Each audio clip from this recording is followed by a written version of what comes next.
So I think Trump has been polling very well recently, which is great to see. I think out of all of the presidential nominees, he's obviously the best. You know, being quite libertarian inclined, he's not ideal for me, but I also think he's going to do a lot of good stuff. So it's good to see him doing well. I want him to succeed. I want America to do well because I think they deserve it. And this has now defined the sort of political paradigm within the media. They've all realized, hey, he can win, actually. And all of this smearing, saying he's an insurrectionist, all these terrible things, none of it stuck. And I wanted to talk about all of the articles that have come out with particular focus on one by a gentleman by the name of Robert Kagan. Here he is a Washington Post profile who was a senior fellow at the Brookings Institution, editor-at-large for the Washington Post, and he's written some books. But many people will be familiar with him. He's been a creature of the American political establishment for some time. And it's worth pointing out as well, as Glenn Greenwald did, I was unaware of this, that he is married to Victoria Nuland, who is the Undersecretary of State for Political Affairs in the White House. So he's a completely neutral observer commenting from the sidelines. I'm sure he's completely There's no skin in this game. To be fair, his analysis of the lay of the land politically, I agreed with it. It's just his understanding of Trump's motives and what he wants that was wrong. Like, he's saying that actually Trump stands a good chance, and a lot of people are being delusional in saying that he won't. And actually none of the stuff that people are throwing at him has stuck because his followers don't believe us. So that's actually not a bad line. And the article was very, very long, but I did find it an interesting read, even though I didn't necessarily agree with the sentiment. So if you're unfortunate enough to pay for the Washington Post, go check it out. But I'm going to be reading some extracts from it. Hi folks, sorry to interrupt the video, but I just wanted to announce that we have a new line of merch in our merch store. The merch store was kind of empty for a while, and so I thought, right, okay, what do I actually want on shirts? And so I just went through some of the most epic and true things that I think that historical people have said, and John managed to make an amazing set of merch out of it. And we will have extra things coming in the store, such as posters for these to go on. Thanks for everything, folks. Now back to the video. But it is worth mentioning as well, in 2016, he wrote this, which he's clearly not carried on with this line. This is how fascism comes to America. And of course, we're quite a few years on from this, and America is still yet to be fascist. So that didn't really age Get there especially eventually, well. boys. Yeah, it's almost like they want it to happen, isn't it? But this is the article that I wanted to talk about. A Trump dictatorship is increasingly inevitable. We should stop pretending. And this has come out with suspiciously good timing to that documentary that was it BBC Two actually about Caesar, yeah, about Caesar, where they're comparing him to Donald Trump. Yeah, the rhetoric was really anachronistic about Caesar. They're like, he's coming to destroy the Republic, and actually Caesar was persecuted by his enemies, which forced his hand in having to defend himself. I mean, if the current American establishment would like to compare themselves to the totally not corrupt Roman Republic, I mean, fair play, it says a lot. Yeah, it's not the own that they think it is, really. So I'm going to read from this. Please humour my reading voice. I've got a little bit of a cold, so if it's especially nasally, my heartfelt condolences. So it starts with, let's stop the wishful thinking and face stark reality. There is a clear path to dictatorship in the United States, if you've been eating crayons. And it is getting shorter every day. In 13 weeks, Donald Trump will have locked up the Republican nomination. Notice the sleight of hand language here. Not locked in, locked up. In the Real Clear Politics poll average, from the period of the 9th of November to the 20th, Trump leads his nearest competitor by 47 points and leads the rest of the field combined by 27 points. The idea that he is unelectable in general elections is nonsense. He is tied or ahead of President Biden in all of the latest polls, stripping other Republican challengers of their own stated reason for existence. The fact that many Americans might prefer other candidates, much ballyhooed, which I find a funny choice of word, by such political sages as Karl Rove, who I don't know, will soon become irrelevant when millions of Republican voters turn out to choose the person whom no one allegedly wants. I mean, although the tone is a bit off, is that what he's actually said here is a pretty reasonable read of the situation so far. The other Republicans don't really have a purpose because Trump's obviously the favorite, and Trump's also polling better than Biden and stands a good chance. He is right in a certain sense with the tone that he's approached here, which is that he is cutting through the propaganda that outlets like the Washington Post want to put forward to the American public constantly, which is that Trump, well, obviously he's still saying that Trump is an evil dictator. That part's obviously not the part I agree with. But he's also saying that, that we constantly get reports of how everybody hates Trump. We're never going to get Trump again. Democracy has been safeguarded against those like Trump. Whereas he's saying, okay, let's cut the crap for a second. He's actually probably going to do very well. Yeah. And I think that they've had a bit of a wake-up call in the sort of inner circle, because you could definitely class him as being within that. I mean, being married to someone who is in the Biden White House. I mean, that's difficult to argue with. And it skips ahead, and then it goes on to say, Trump will thus enter the general election campaign early next year with momentum backed by growing political and financial resources and an increasingly unified party. Can the same be said of Biden? Is Biden's power likely to grow over the coming months? Will this party unify around him, or will alarm and doubt among Democrats already high continue to increase? Even at this point, the president is struggling with double-digit defection, among Black Americans and young voters. Jill Stein and Robert F. Kennedy Jr. have already launched respectively third-party and independent campaigns coming at Biden in the main from the populist left. The decision by Senator Joe Manchin not to run for election in West Virginia, but instead contemplate a third-party run for presidency is potentially devastating. The Democratic coalition is likely to remain fractious as the Republicans unify and Trump consolidates his hold, which I actually think is exactly what's going to happen here. So, it's weird that this delusional article that says democracy's in danger, Trump's going to take over, which I don't think he could or will, even if he wanted to. I think that the discussion of black voters in America is interesting because I've looked into this a bit recently, and it seems from what I've seen that polling has shown that black Americans are saying larger numbers than they previously had, that up to about 20% of the eligible voters, representative, of course, 20% of a representative sample of black American voters are thinking that they might not vote for the Democrats this next election, which is a ridiculous number for black Americans. But mainly because they feel that the Democrats aren't getting what they want, and also a lot of the younger parts of those demographics are saying that they are identifying a little bit, and this is the actual what they were saying about it. They were identifying with Trump as this persecuted man, where the entire establishment is against him. They see themselves in that. But there is also the constant difference that you must take between polls and the reality of when it comes to voting, because a lot of these polls might be coming out and the Democrats could pull it back between now and then. And also, it might just be that they're saying that right now to try and get the Democrat machine to start ramping up the rhetoric more in their favor again. Because I think, on average, something like 94 to 96% of black America always votes Democrat habitually. Those are all good points. And it is also worth mentioning as well that obviously there has been a sort of crisis in political polling and things like that.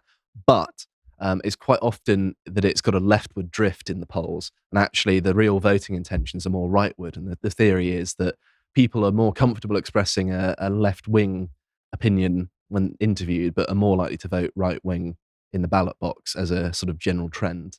That is interesting. But hopefully that is the effect going on. It's kind of the opposite of what I was describing there, but I understand what you were saying. Yeah. I want to say two things here, because on the one hand, it's not weird that people like that would write articles saying that, unless you vote for us, the world is going to end. But on the other hand, I think that you could say that this is one of the elements within the Democrat Party, sphere, who are trying to say that Biden is too old to run again. And they're trying to say that, if he runs, he will lose, and all these bad things are going to happen and the world is going to end. And just to remind people, there was a lot of panicking in the newspapers about Trump's first 4 years. And a lot of them were saying that there was going to be something like a world war or something. So, the opposite happened. The exact opposite happened. And they were constantly saying that the the Democrats were going to have a more peaceful and stable world. And I think that they have communicated an image of weakness to some people. Okay, so it seems that some Democrats understand this, and they don't want Biden to run again, and they're trying to tell themselves also that as they say, their democracy dies in darkness, and that the world is going to end. I know. So you shouldn't run again. That's what I think he is trying to do as well. To round because he's specifically focusing on Biden, and he is saying again that he is not doing well. This is an in-party call for the Democrats to rally themselves to a more effective campaign for 2024.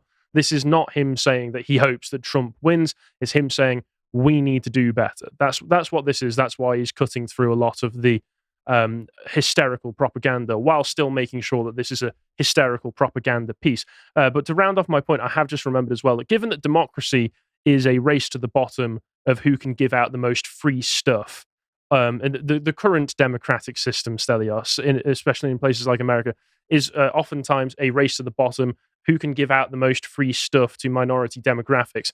I think one of the other things I forgot to mention when considering why a lot of Black Americans are saying in the polls that they are more favorable to Trump at the moment is because Trump was not a dictatorship. And in fact, during lockdown, what did Trump do? He gave a lot of people over $1,000 during the lockdowns, and he made sure to get his name stamped on each and every single one of those checks that went out. So a lot of Black Americans and other minority demographics at the moment might be thinking to themselves, whether this comes out in the actual voting or not, they might be thinking to themselves, well, Trump is the guy who gave me over $1,000 for nothing.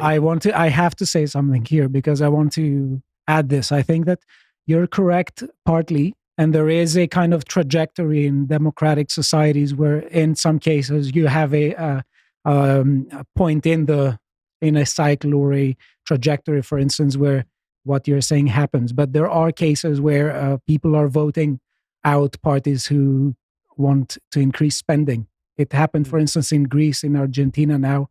Just saying. I've got a lot to get through here. Yeah, of course. And I'm not actually trying to focus on voting intentions or anything like that. It's more I just about thought it was an tactics. interesting thing to bring up. Of course, yeah. And you're very much right as well.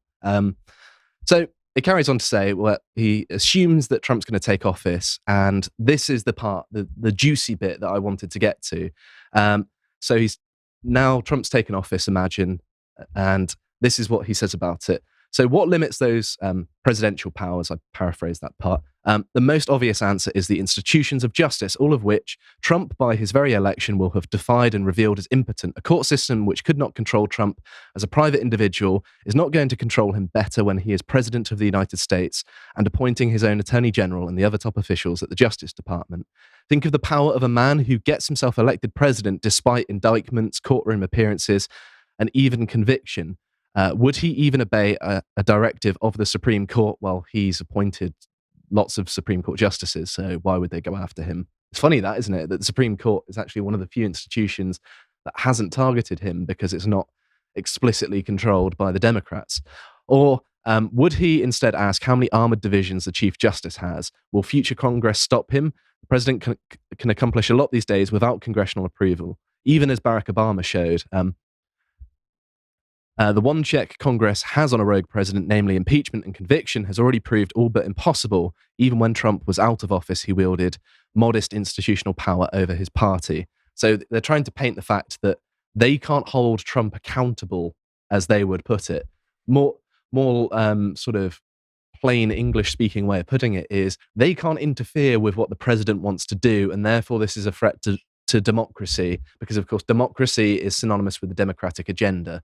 Because apparently the Republicans don't believe in democracy, even though there is no indication of that. But it carries on. I've only got a little bit left. It is worth getting into Trump's head a bit and imagining his mood following an election victory. He will have spent the previous year and more fighting to stay out of jail, plagued by a myriad of persecutors and helpless to do what he likes to do best, exact revenge. Think of the fury that's built up inside him, a fury that from this point of view, he has worked hard to contain. Well, you're really selling Trump to me even more now. I could really, where was I? As he once put it, I think I've been toned down. If you want to know the truth, I could really tone it up. And I personally would like to see that. And indeed he could and will. We caught a glimpse of his deep thirst for vengeance in his Veterans Day promise to root out communist, Marxist, fascists, and radical left thugs that live like vermin within the confines of our country, lie, steal, and cheat on elections, and will do anything possible, whether legally or illegally, to destroy America and the American dream. That sounds great. You're not, this is music to anyone who actually cares about freedom's ears. Note the equation of himself with America and the American dream.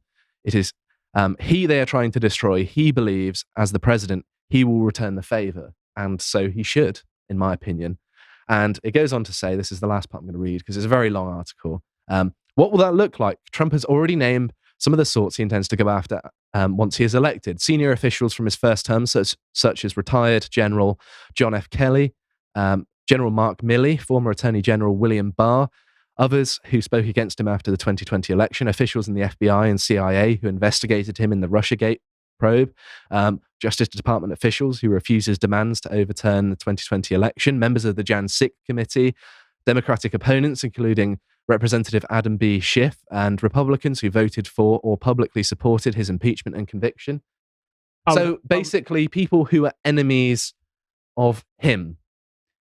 So it's a disaster for them, yes. not for the I would hope with this that he would also be looking to get some leniency for some of those who were supposedly involved in January 6th, who were simply sharing memes, who have recently been sent to prison over it. Yeah, it's ridiculous. And I think that... I forget the name, but there is a particular person that happened to recently. I think he could have done more given the circumstances for them. At least people like Marjorie Taylor Greene have gone in and spoke to them and given them gifts and tried to help them out a bit. But then again, maybe there's some sort of grand strategy that I'm not privy to that might interfere with. It's always difficult to tell. But because I've spoken to some of the Jan 6 prisoners and interviewed them, I see things from their perspective more so, I think. But he basically goes on to argue that the average person isn't going to intervene in this because it doesn't affect their daily lives, which I think is a pretty accurate read on the situation. But he's making out that by Trump basically purging institutions to make them favorable to, him, it is his characterization of it. I would say that they were explicitly anti-right wing more generally because they'd been infiltrated with left wingers like they have in most Anglosphere countries. You get it where, you've got a purportedly right wing government in the UK, and even when they do something sort of softly right wing, then the civil service rebel and just don't do it. I mean, you can't have those people in your institutions if you want to be a functioning country. You've got to get rid of these people. I would say even more so than saying that this sort of thing is traitorous to the people of the country that you're supposed to be looking after, which it is. I'd say it's completely anti-civilizational. It's begging for the collapse of the civilization that you're supposed to be administering if you can't even do something as simple as, say, as we find in England, deport foreign criminals. Yes. And there's certainly an appetite for it, and the civil servants and the people in the regime are working behind the scenes to stop it. And that's, even with the best will in the world, if there were genuine politicians with conviction, they're not going to be able to do very much because the entire institution is working against them. But he basically goes on to say that this is terrible. This will make Trump a dictator. I would say that this is just the power that the UK Prime Minister has, because basically what he's describing here is just the freedom to appoint people and fire ministers and, the equivalent of ministers in the United States. So what they're painting as a dictatorship is just the powers of a Prime Minister in the UK. It's not scary. This entire article is basically saying that the UK is a dictatorship, which it would be based if it were coming at it from my perspective, but it's not. I mean, most left-wing polemics of the past 5 to 6 years have been, won't somebody think of the deep state? It's terrible. And he's like, no one will lament all of these foreign agents. So Freudian slip there. China Joe over here. No one's going to care about them because they're just abstract names in a newspaper. They don't know them. They don't care. And somehow we're meant to care about this for some reason. And it's not something that normal people should care about. And lots of other outlets also picked up on this story. They're all trying to push this dictator line. And all of their arguments are terrible because, having clearing out the swamp, draining the swamp. That was what he promised to do in 2016. He just was thwarted in doing so. And, he's trying to deliver on that again. So here we have the Times. Trump's war on woke puts America on the path to dictatorship.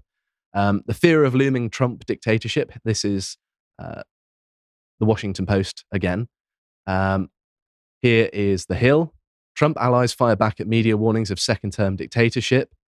Liz Cheney, hopes of Democratic win with US sleepwalking into dictatorship, from The Guardian. Here's The Guardian again. A second Trump term will be far more autocratic than the first, he's telling us. Well, that's not what he said. He said that he's going to clear out the people who are abusing their station in government, is what he said. I think he has also explicitly said he'll give the death penalty to drug dealers. Yeah, but are you trying to say that there are people in the institutions that are drug dealers and, the FBI and CIA? I've never heard that alleged before. I don't know what you could be talking about. This is preposterous. I've never heard of that before. And apparently Donald Trump also promoted the Washington Post column, claiming he'll be a Julius Caesar-esque dictator if he's reelected. Sorry, that could also be interpreted as a threat to him. What, that they're going to stab him? Well, I mean, Caesar he didn't live long enough, did he? But the funny thing is, Julius Caesar was persecuted into he was forced into taking these powers. He did a lot to try and avoid having to do what he did. And his hand was forced because it was either give in to their demands and be imprisoned or killed, or stick up for yourself. And if you're a man or a self-respecting human being, that's no choice at all, is it? And here we have the Spectator actually reporting on it reasonably. Trump's opponents still believe he's a dictator. That's, more objective journalism here.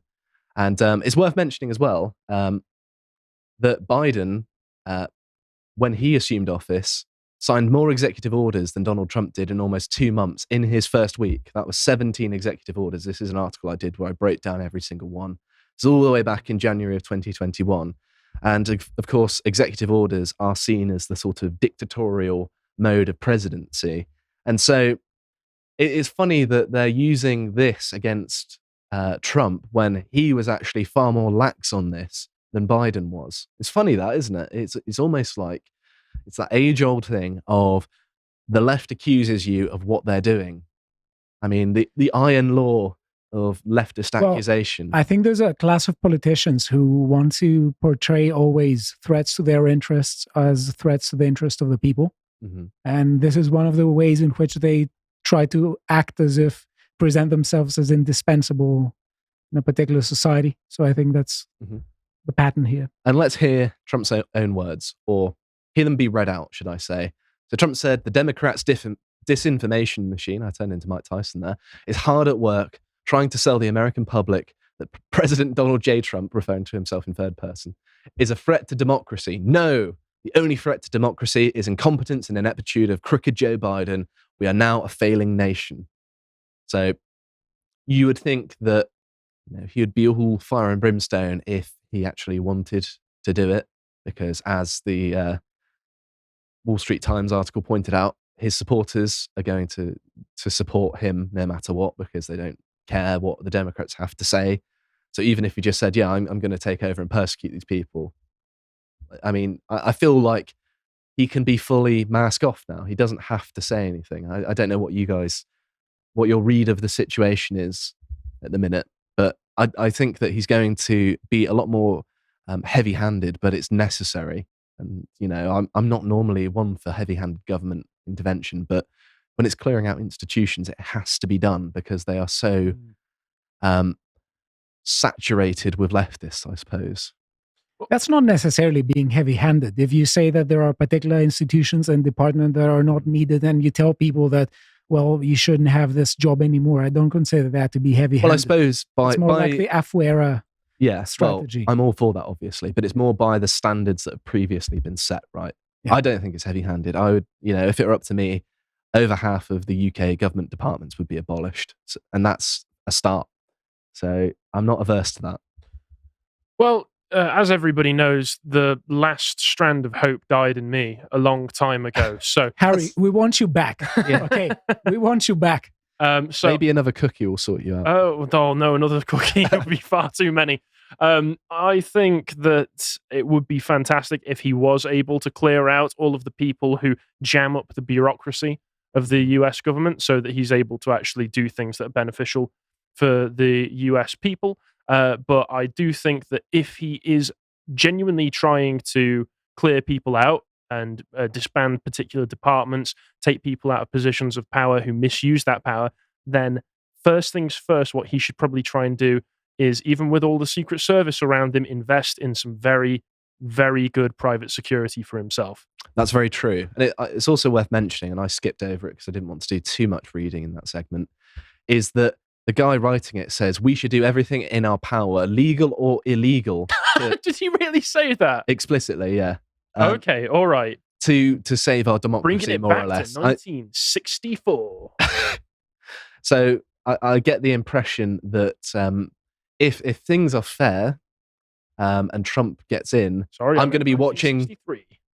I'm going to be watching with popcorn. I hope that happens because the American people do deserve a Trump presidency. And I mean that in a positive way, of course. Just to clarify, don't think anyone doubted me. But we'll have to see how things play out. If you appreciated that episode from the podcast of the Lotus Eaters, you can go to lotuseaters.com to get access to all the premium content that is on the website, such as the premium videos, such as British Men in America, in which we just discuss America.